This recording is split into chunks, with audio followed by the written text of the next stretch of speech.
안녕하세요 여러분. 오늘도 운전 중에 영상을 켰습니다. 사실 운전하면서 말씀드리는 게 편한 것 같아요. 제가 화면을 못 보고 말씀드려도 양해 부탁드리겠습니다. 오늘 제가 드릴 말씀은 영업할 때 기본적인 자세라고 보시면 될 것 같아요. 근데 이게 저도 초창기에는 할 수 없었던 자세이기도 하고 생기기가 사실 굉장히 어려운 자세이기도 합니다. 그리고 타고난 성격으로 인해서 미리 가지고 있다, 그런 자질이 중요하다라고 말씀하시는 분들도 계신데 반은 맞고 반은 아닌 것 같습니다. 처음부터 자질이 외향적이거나 당당하거나 이래서 영업을 잘하는 사람이 있을지도 모르겠지만 그분들 또한 영업이라는 전선에 뛰어들게 되면 본인의 원래부터 가지고 있던 기질이 온데간데 없이 부족해져요.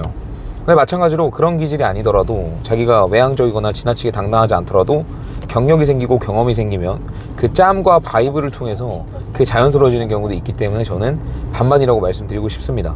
저 같은 경우에도 처음 영업할 때부터 그랬던 거 절대 아니었기 때문에 말도 막 가서 당당하게 못했어요. 그렇기 때문에 저는 후천적으로 그 바이브가 생긴 케이스라고 보면 될 것 같습니다. 그러니까 오늘은 소개를 통해서 알게 된 빵집 사장님을 만난 사례인데요. 그분께 제가 저번에 미팅을 할 때 대략적으로 이런저런 질문을 던졌어요. 상황이 좋았고 그리고 개인정보 조회를 해봤더니 보험료가 연금이라든지 저축보험들이 꽤 나가고 있는 상태로 봤을 때 금전적으로 부유한 상태이시. 실제로 그 빵집이 굉장히 유명합니다. 손님이 계속 와요. 그리고 빵집 단가도 꽤 비싼 편이고요. 그래서 집도 이미 뭐 3-4채 있으시고 하다는 말씀을 걸러서 들었으니까 어느 정도 좀 자원적으로 충분하다라는 판단이 들어서 이분께 한번 상속에 관련된 이야기를 해봐야겠다 싶어서 던졌죠.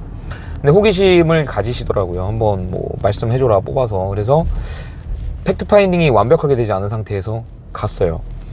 팩트 파인딩이 완벽하게 되지 않았다는 이유를 말씀드리는 건 원래 보통 보험 정보 조회까지 끝나면 저는 다 됐다고 생각하는데 이 경우에는 좀 특이해요. 왜냐하면 종신보험을 통한 상속재원 마련이라는 부분이 공제 부분도 있고 일단은 배우자 공제 같은 경우에는 5억부터 30억까지 되니까 괜찮은데 자녀로 넘어갔을 때 문제가 생기는 부분이잖아요. 그래서 그런 부분을 하나하나 다 파악해야 제가 좀 더 다가가기가 좋은데 안 된 시점에서 2개 정도 뽑아갔습니다.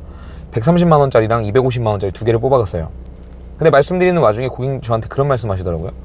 나는 자녀들한테 미리미리 다 아파트 같은 거를 돌려놨기 때문에 한 채씩 돌려놨고 나랑 이제 남편 이렇게 가지고 있는 게 크진 않으니까 상속까지는 크게 필요하지 않을 것 같다라는 식으로 말씀을 하시길래 제가 그 배우자 공제 말고 이제 자녀 공제까지 말씀드리면서 그래도 두 분 합쳐서 아파트는 이런 가격이 10억 15억 되면 그래도 한 2-3억은 필요할 수 있을 것이다 라고 말을 하고 얘기를 하고 그리고 종신보험에 대한 부분 환급률이라든지 그리고 저축이 될 수 있는 기능, 비과세 여러 가지 등을 이야기하니까 그분께서 저축 개념으로도 괜찮겠다. 그리고 2-3억 준비되는 부분이 있잖아요. 그 부분에 괜찮겠다 싶으셔서 진행하시려고 했던 화재보험이랑 자동차 보험을 진행하고 나서 이거 하자고 하시더라고요. 그래서 제가 오늘 느낀 건 많은 분들께서 내가 판매하는 상품의 그 이상의 상품을 팔기 위해서는 뭔가 엄청난 지식이 필요하다고 생각을 하시는데 그건 아닌 것 같아요. 고객들은 내가 어떤 상품이 필요한지 그리고 어떤 상품을 가입할 수 있는지 정확히 모르는 경우도 있어요. 그리고 그런 것을 통해서 내가 고민하고 있는 어떤 것들이 해결될 수 있다는 것조차 모르고 있는 경우도 있고요. 저도 지식이 많은 편은 아닌데 그냥 제가 판매할 수 있는 상품이 있다면 판매하자는 주의이고 그리고 자료를 원래 많이 준비해가는 편은 아니에요. 근데 이번에는 특이한 케이스로 제가 상속에 관련된 부분은 장난은 아니기 때문에 바인더 같은 것도 준비해서 가긴 했지만 남들에 비해서는 자료 준비를 많이 안 했다고 생각을 해요. 그렇지만 현장에 대한 감각과 그리고 내 상품에 대한 당당함 그리고 더 나아가서 나에 대한 당당함과 고객한테 도움을 줄 수 있다는 확신 이게 있다면 상품 제안하는 건 크게 문제가 되지 않을 것 같습니다.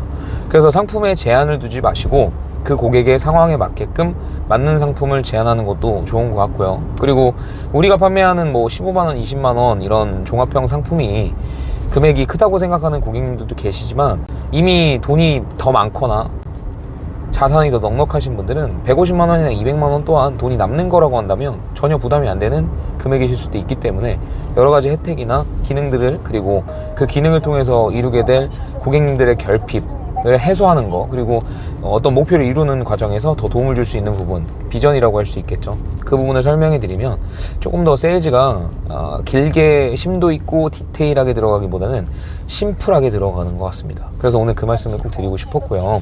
그리고 이분을 소개시켜 주신 그 카페 사장님을 바로 근처기 때문에 만나뵈러 갔는데 그분도 이런 건 해야지라고 생각하시고 계신데 최근에 인수한 물건이 있어가지고 돈이 여유가 없어요. 그래서 추후에 좀 기회가 되시면 제가 도와드릴 건데 그분께서 하신 말씀이 저한테 영업을 잘한다고 하셨어요. 그게 뭐냐면 상품에 대한 지식이 뛰어나다 이런 게 아니라 일단 보상 청구 잘해주고요.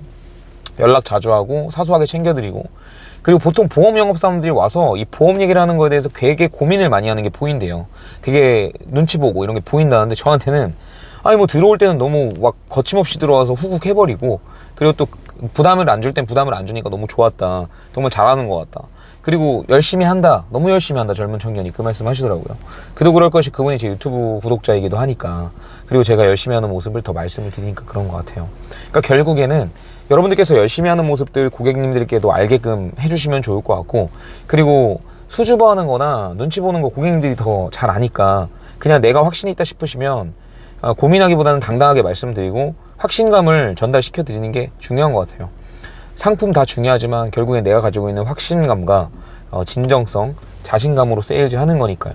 네, 오늘은 간략하게 여기까지 말씀드리고요. 제가 앞으로도 영업하면서 느끼는 것들 많이 말씀드릴 테니까 구독, 좋아요 부탁드리고, 오늘도 고생 많으셨고 다음에 또 뵙겠습니다. 감사합니다.